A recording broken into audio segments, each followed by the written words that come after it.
It is not obvious how a closed prison can help cultivate community and food, but Growing Change is transforming a closed prison in Scotland County into a sustainable farm to help us feed our neighbors.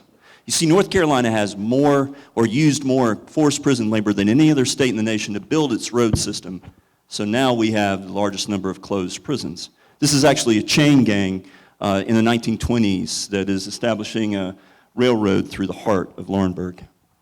Growing Change started in 2011 as a pilot program, working in community gardens with young men who were born into some difficult situations and later on went to create their own situations. These youth were either kicked out of home, kicked out of school, and put on probation at an early age. Our region has its share of problems. From Richmond down to Scotland, through Robeson County, down to Columbus County, we have the highest food insecurity rate, highest unemployment, we have some of the worst health outcomes, and some nationally significant poverty. Our young people are helping to reverse those stats. They're helping to lift up some solutions. This is Zeke, who just got married to his high school sweetheart before he deployed to the Army last Christmas. We are 92% effective in preventing young men from going into the adult correctional system. We also have a very extensive work relationship with North Carolina A&T, and we've had the pleasure of speaking at North Carolina A&T almost a dozen times. And their presence overlaps in a lot of our projects, from rotational grazing to our prison flip toolkit, which will be housed at North Carolina A&T. The prison flip toolkit is a compilation of the different resources and steps used to flip the Wagram prison, and is designed to be handed down to other communities who want to flip their closed prisons, as we are an open source model. We're also partnered with North Carolina State. Our master design won the 2016 Landscape Architecture Award nationally, and this is Rhonda Sherman, vermicompost specialist. We are turning a prison cell block into a vermicomposting center.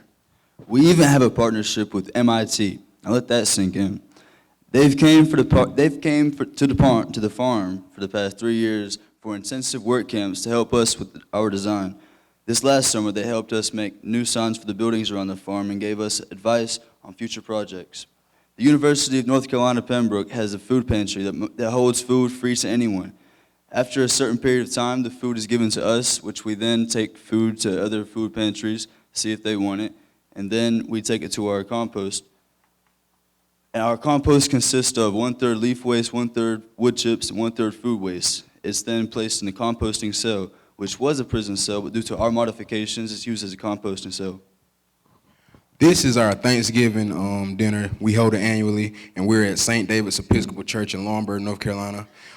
We are supported by numerous members of our community in the work that we do, and we're also supported closely by 2 other local churches in our area.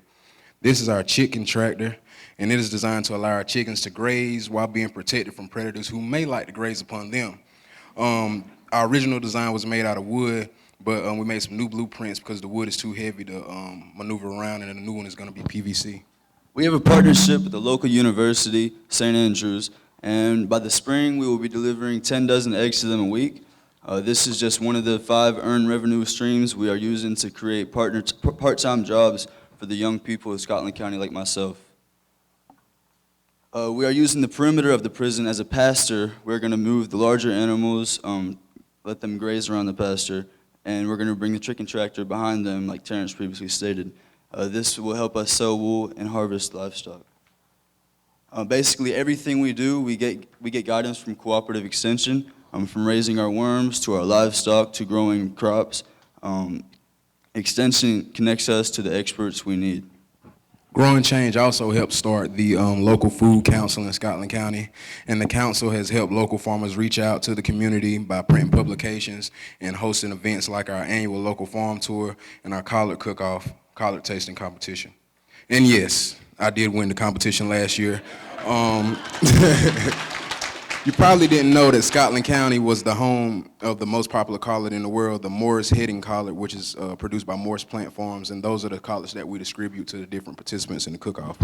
Now our region has some serious opportunity. We are establishing the North Carolina Southeast Good Food Corridor, where we're going to be able to transport locally grown food, we're going to be able to feed hungry neighbors, and we're going to be able to collect compost to get it back to the good soil of the sandhills. Growing Change needs your help. We need volunteers, we need folks to partner with in grant writing. We need our message lifted up on social media if you think this is a good idea. Join us, flip the prison. Thank you.